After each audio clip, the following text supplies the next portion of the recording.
بسم اللہ الرحمن الرحیم۔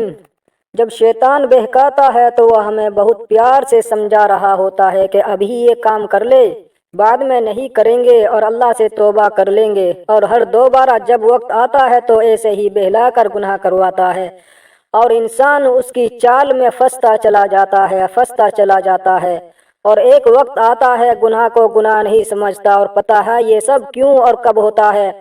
یہ اس لیے ہوتا ہے کہ ہمارا نفس اور ایمان بہت ہی کمزور ہے، اور جب بھی اس کی طرف سے وار کیا جاتا ہے ہم پھنس جاتے ہیں۔ تو ہم کو اپنے ایمان کو، اپنے نفس کو مضبوط کرنا ہے۔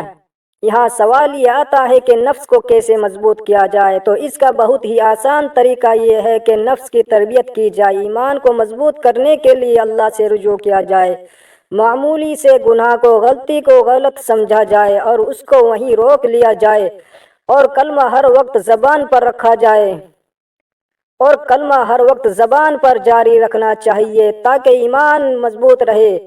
استغفار کو معمول بنایا جائے، یہی نفس کو اور شیطان کو شکست دینے کا بہترین طریقہ ہے۔ جب اللہ کا ذکر ہماری زبان، ہمارے دل میں چل رہا ہوتا ہے تو پھر شیطان قریب نہیں آتا، کیونکہ ایسے وقت میں فرشتے ہمارے گرد حصار باندھ لیتے ہیں۔ اللہ جل جلالہ ہمارا ذکر سن رہے ہوتے ہیں اور خوش ہو رہے ہوتے ہیں۔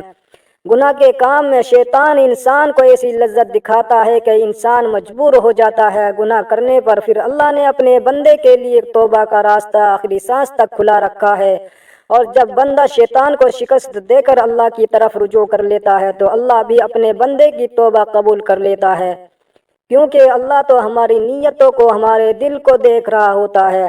تو ہمیں ہر لمحہ توبہ کرتے رہنا چاہیے کہ ہم جانے انجانے بہت گناہ کر لیتے ہیں، تو اپنے رب سے توبہ کرتے رہو، گناہ کو گناہ ہی سمجھو، نیکی کے کام میں جلدی کرو، اور اللہ کی رحمت پر یقین رکھو۔ اللہ کی رحمت اس کے غضب سے زیادہ ہے۔